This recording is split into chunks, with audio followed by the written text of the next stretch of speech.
UGC NET यानी कि university grants commission national eligibility test. University grants commission का national eligibility test बहुत समय से होता आ रहा है, लेकिन अब उसमें कुछ बदलाव आए हैं। पहले समझ लेते हैं कि ये एग्जाम पहले क्या होता था और इससे क्या बेनिफिट होते थे। यूजीसी नेट एग्जाम जब आप एग्जाम देते हैं, जब आप क्वालिफाई करते हैं, तो वहां दो कैटेगरीज है क्वालिफिकेशन की। अगर हम समझना चाहें तो टोटल दो कैटेगरीज है क्वालिफिकेशन की। पहली कैटेगरी है जेआरएफ प्लस असिस्टेंट प्रोफेसर और दूसरी कैटेगरी जो है वो है सिर्फ असिस्टेंट प्रोफेसर। यानी कि अगर आप कैटेगरी 1 के अंदर ये एग्जाम को क्वालिफाई करते हैं तो आप जेआरएफ यानी कि जूनियर रिसर्च फेलोशिप, यानी कि जब आप पीएचडी करेंगे तो सरकार आपको कुछ ना कुछ फेलोशिप अमाउंट देगी, जो कि आज के दिन लगभग 37,000 प्लस एचआरए है। और आप साथ में असिस्टेंट प्रोफेसर बनने के लिए एलिजिबल हैं। आपको असिस्टेंट प्रोफेसर की सीट नहीं मिल गई है, बस आप एलिजिबल हैं कि कभी किसी यूनिवर्सिटी में अगर असिस्टेंट प्रोफेसर की पोस्ट निकलती है तो आप उसमें अप्लाई कर सकते हैं और कंसीडर किए जा सकते हैं।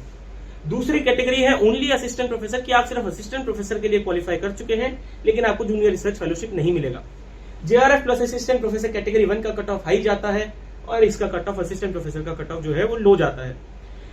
अब जो है अब एक और कैटेगरी इसमें डाल दी गई है, सब कुछ सेंट्रलाइज करने के चक्कर में एक और कैटेगरी डाल दी गई है जिसका नाम है पीएचडी ओनली। यानी कि अगर आपको अब किसी भी सेंट्रल यूनिवर्सिटी के अंदर पीएचडी करना है जो यूजीसी का ये एग्जाम को मानती है, तो आपको ये पीएचडी ओनली वाला कैटेगरी क्वालिफाई करना ही पड़ेगा। पहले ऐसा था कि अगर आपका ये दोनों भी क्वालिफाई नहीं हुआ तो आप इंडिविजुअल यूनिवर्सिटीज के जो एग्जाम होते थे उसको क्वालिफाई करके आप अपना पीएचडी में एडमिशन ले सकते थे और आपको कुछ नॉन नेट फेलोशिप मिलता, यानी कि नेट का नहीं, नॉन नेट फेलोशिप कुछ 5-7 हजार रुपए आपको मिलता, लेकिन आप एटलीस्ट पीएचडी कर सकते थे। लेकिन अब आपको ये पीएचडी ओनली क्वालिफाई करना ही पड़ेगा पीएचडी करने के लिए। एग्जाम कंडक्ट कौन करवाता है? यूनिवर्सिटी ग्रांट्स कमीशन, यानी कि एक सेंट्रल एजेंसी कंडक्ट करवाती है। तो सेंट्रल एजेंसी के पास अब पावर है कि वो डिसाइड करेगी कि कितने बच्चों को हमें देश में पीएचडी करवाना है और वो उतने ही बच्चों को जो है पीएचडी ओनली कैटेगरी में क्वालिफाई करेगी ताकि उतने ही बच्चे वो पीएचडी कर सके। तो अब आपने समझ गए कि अब क्या बदलाव आया है कि पहले 2 कैटेगरीज थी और अब अपने हमारे पास में 3 कैटेगरीज आ गई हैं। और आपको अगर कोई भी किसी भी इंस्टीट्यूट के अंदर जो कि इस यूजीसी गाइडलाइंस को फॉलो कर रहा है, अगर उसके अंदर आपको पीएचडी करना है तो you need to qualify at least the 3rd category of UGC NET exam. पहला तो ये जो एग्जाम है, कोई भी एग्जाम है अपने इंडिया के अंदर, उसके अंदर जो मेरिट का जो कॉन्सेप्ट है वही बहुत फ्लॉड है कि हम मेरिट जज करेंगे। अब मेरिट जज करेंगे तो क्या मेरिट जो है आदमी को जन्म से आ जाती है? क्या वो जेनेटिक होती है मेरिट? और अगर जेनेटिक नहीं होती है तो उसको एनवायरनमेंट से मिलती है। तो एनवायरनमेंट में सराउंडिंग कंडीशन से, सोशियो कल्चरल, कास्ट बैकग्राउंड से, इन सब से मिलती है, इकोनॉमिक बैकग्राउंड से मिलती है। तो इसका मतलब हुआ मेरिट सिर्फ उसी के पास होगी जो कि प्रिविलेज्ड होगा सोशली इकोनॉमिकली। और अगर तुम सोशली इकोनॉमिकली प्रिविलेज्ड लोगों को ही अगर तुम आगे बढ़ाओगे तो फिर जो एक तबका है वो तो हमेशा पीछे ही रह जाएगा। तो एक जो एक बहुत बड़ी डिबेट है मेरिट की, वो तो लगातार चलती रही है, उसमें तो प्रॉब्लम है ही है। लेकिन भैया इन एग्जाम्स के अंदर तो you are not even judging merit properly. इन एग्जाम्स के अंदर आपको क्वेश्चंस किस तरह के मिलेंगे? इस एग्जाम में आपको क्वेश्चन मिलेंगे कंप्लीटली मेमोरी बेस्ड। अगर अब मैं बात करूं पब्लिक हेल्थ के स्टूडेंट्स जो एग्जाम देते हैं social medicine and community health का, उसके अंदर आप देखेंगे तो आपको कंप्लीटली बायोमेडिकल मॉडल मिलेगा, कंप्लीटली बायोमेडिकल अप्रोच मिलेगी। नाम तो है social medicine and community health, but it is all about medicine. It is all about कि कौन सी डिजीज कौन से माइक्रो ऑर्गेनिज्म से होती है, कौन सा वायरस डबल स्टैंडर्ड डीएनए है, कौन से वायरस के अंदर सिंगल स्टैंडर्ड डीएनए है, कौन से, मतलब पूरा का पूरा आपको बायोमेडिकल मॉडल मिलेगा। पूरा का पूरा आपसे मेमोराइजेशन बेस्ड क्वेश्चंस पूछे जाएंगे, किस कमेटी ने क्या रिकमेंडेशन दिया। ये नहीं पूछा जाएगा कि इसकी क्या नीड है, और कॉम्प्रिहेंसिव एनालिटिकल स्किल्स को नहीं जज किया जाता है। जब यूनिवर्सिटी अपने खुद के एग्जाम कंडक्ट करवाती थी, यानी कि JNU entrance test, JNU EE जो जेएनयू यूनिवर्सिटी कंडक्ट करवाती थी, या फिर अलग अलग यूनिवर्सिटीज अपने अपने एंट्रेंस टेस्ट कंडक्ट करवाती थी, तो उसके अंदर वो यूनिवर्सिटी सब्जेक्टिव क्वेश्चंस पूछती थी।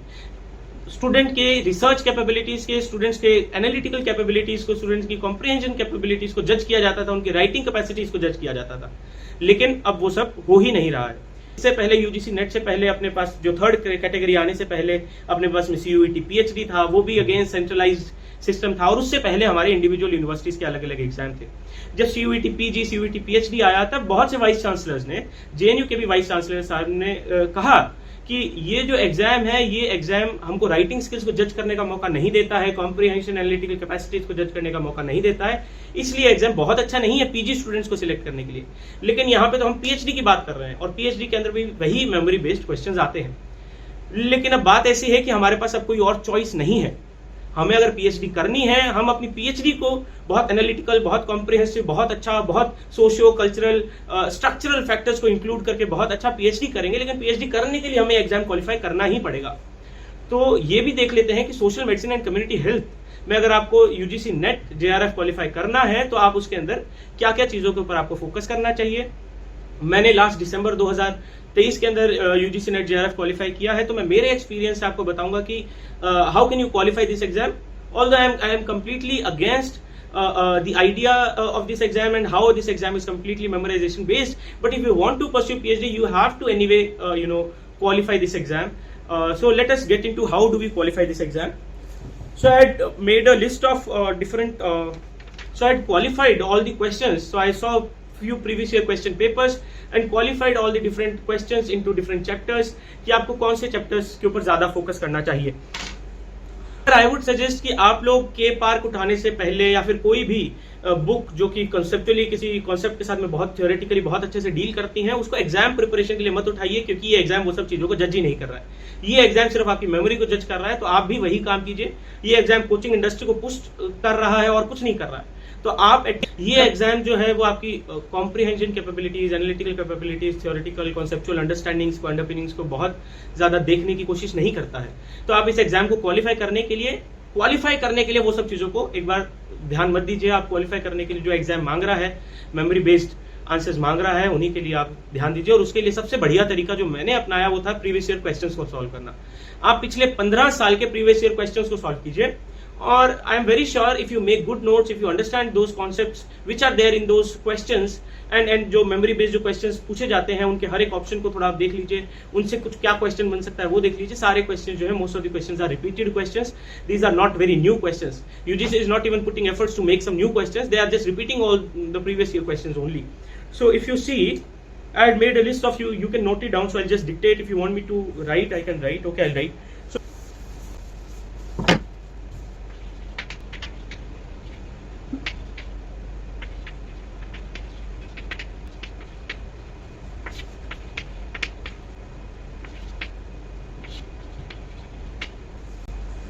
So ये कुछ पेपर का एनालिसिस करके ये पता चलता है कि एपिडेमियोलॉजी के अंदर से लगभग 10 क्वेश्चन आते हैं। अगर आप देखो, ये क्लासिफिकेशन भी कोई बहुत अच्छा क्लासिफिकेशन नहीं है, क्योंकि जब हम एपिडेमियोलॉजी की बात करते हैं तो एपिडेमियोलॉजी की डेफिनेशन ही ये है to study the distribution and determinants of disease.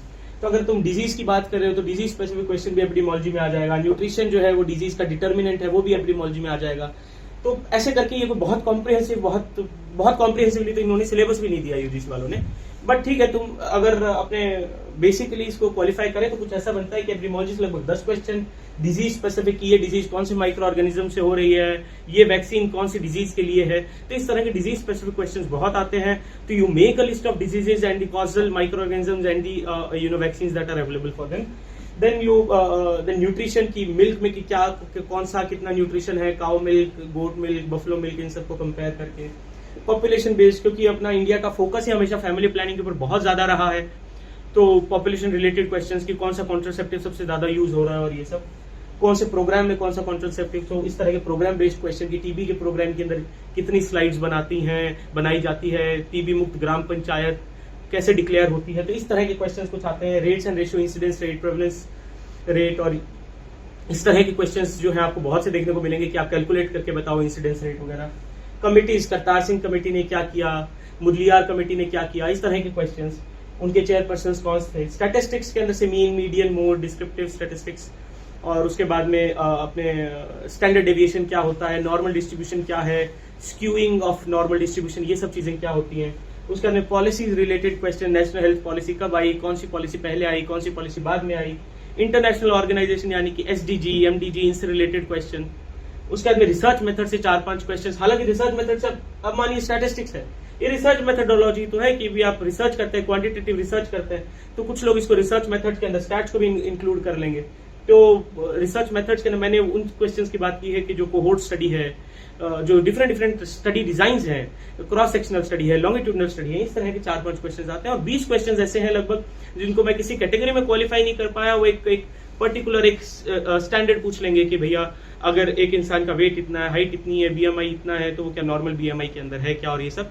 और हाँ, एक और क्वेश्चन जो मैं इसमें लिखना भूल गया, यहाँ पे आप इंडाइसिस भी लिख लीजिए। इंडेक्सेस जैसे कि ग्लोबल हंगर इंडेक्स क्या है, डेप्रिवेशन इंडेक्स क्या है, इसमें क्या क्या चीजों को इंक्लूड किया जाता है, तो इस तरह के क्वेश्चंस भी आपको यहाँ पे यूजीसी नेट के अंदर आपको मिलेंगे। So I would suggest rather than picking up के पार्क और and all of those good books and or trying to develop conceptual understanding of the structural factors, which is very very important, but for the exam you do not need all of that. The universities or rather I would say the agency is not judging your analytical capacities, your comprehension capacities, your writing capabilities. They are only going to judge your memory, so sadly you have to prepare for that only. So you do previous year question papers. There are books which are available which has previous year questions in them with their answers and everything. So I'll put up a link. I prepared from a book. I don't have it right now, otherwise I would have shown you. But I'll put up the link of where you can buy the book in the description of the video. In addition, I'll also put up a podcast of Mr. Anup from Nalanda University so that you can all watch and understand why this concept of merit is completely flawed. And in addition, I'll put any other information which I feel is relevant and I remember after the video is finished, I'll put up in the description of the video. Thanks a lot, friends.